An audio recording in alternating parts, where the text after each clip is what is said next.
ભારતમાં કોરોનાની Covishield vaccine લેનાર માટે ડરામણા સમાચાર।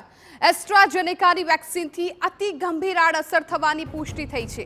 વેક્સિન બનાવતી કંપનીએ બ્રિટનની કોર્ટમાં ખળભળાટ મચાવી દે તેવી કબૂલાત કરી। એસ્ટ્રાઝેનેકા રસીથી મગજમાં લોહીની ગાંઠો જેવી ગંભીર બીમારી થવાની ફરિયાદ। એસ્ટ્રાઝેનેકાની રસી ભારતમાં કોવિશિલ્ડના નામે કરોડો લોકોને લગાવાઈ હતી। 2021માં બ્રિટનની એસ્ટ્રાઝેનેકા ફાર્મા કંપની સાથે ગુનો નોંધાયો હતો। રસી બનાવનારી કંપની એસ્ટ્રાઝેનેકાએ પોતે બ્રિટનની કોર્ટમાં આડઅસર હોવાનું સ્વીકાર્યું છે। રસી લીધા બાદ જેમી સ્કોટ નામના વ્યક્તિને મગજમાં લોહીના ગાંઠો બંધાઈ ગઈ છે।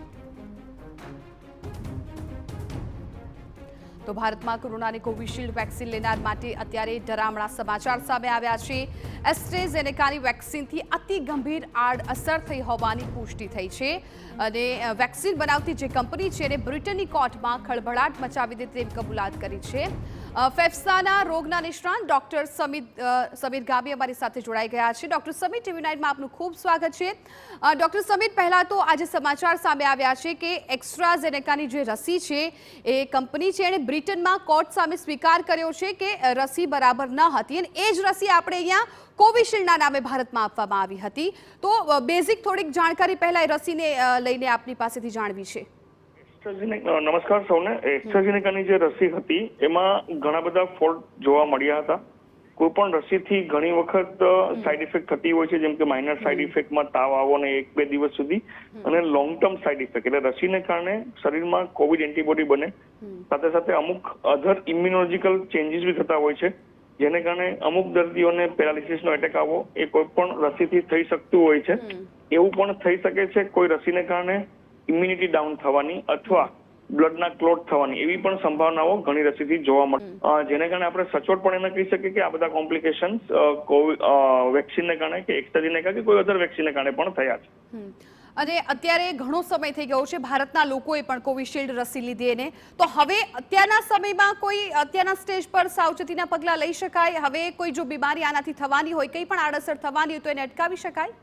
એટલે આપણે એના માટે ક્લિનિકલ ટ્રાયલ કરવા જોઈએ કે માણસને લોહીનો ગઠ્ઠો થવાના બીજા કોઈ કારણો જવાબદાર ના હોય, અને એવા માણસમાં પણ જો કોઈ લોહીનો ગઠ્ઠો થાય અને એવા માણસોએ કઈ રસી લીધેલી છે એટલે ક્યારે લીધેલી છે એવો ક્લિનિકલ ટ્રાયલ કરવામાં આવે તો આપણે સચોટપણે જાણી શકીએ કે આ રસીના કોઈ લોંગ ટર્મ કારણો છે કે નહીં અને ભવિષ્યમાં રસી આપણે કોઈને આપી કે નહીં આપી।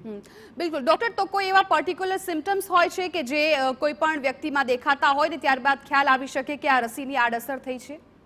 એટલે રસીની આડઅસર કરતા પર્ટિક્યુલર સિમ્ટમ્સ લોહીનો ગઠ્ઠો થવાના મગજના હોય તો પેરાલિસિસ જેવું થતું હોય છે, હૃદયમાં હોય તો હૃદય રોગનો હુમલો થતો હોય છે। આવી કન્ડિશનમાં દર્દીએ તાત્કાલિક મેડિકલ સહાય તો લેવી જોઈએ અને મેડિકલ ક્ષેત્રમાં ઘણા બધા રિપોર્ટ કરીને જાણી શકીએ કે આ લોહીનો ગઠ્ઠો થવાનું બીજું કોઈ કારણ એટલે કે રસી સિવાયનું કોઈ કારણ છે કે નહીં, અને જો કારણ ના મળે તેનો એક પરોક્ષ રીતે આપણે સાબિત કરી શકીએ કે ભાઈ આ રસીને કારણે પણ થઈ શક્યું હોય શકે। ડોક્ટર, અને આજકાલ જે હાર્ટ એટેકના કિસ્સાઓ વધ્યા છે, ખાસ કરીને તો રસી બાદ આ કિસ્સા વધુ આવતા હોય એવું એક જનતામાં પણ એક માહોલ એવો છવાઈ ગયો છે, તો શું આ રસીને કારણે એ કિસ્સા હાર્ટ એટેકના બનતા હોઈ શકે એવું માની શકાય?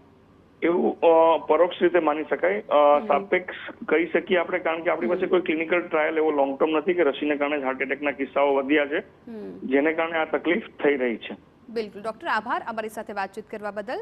તો જે આ વેક્સિન છે કોવિશિલ્ડ, કે જે ભારતમાં કોવિશિલ્ડ નામથી હતી, એસ્ટ્રાઝેનેકા જે બ્રિટનમાં રસી આપવામાં આવી હતી જેના કારણે મગજમાં લોહીની ગાંઠો થવાના કિસ્સો ત્યાં સામે આવ્યો છે, અને જે રીતે ડોક્ટર સમીરે પણ કહ્યું ભારતમાં પણ એવી ક્યાંક ફરિયાદો દર્દીઓમાં ઉઠી રહી છે।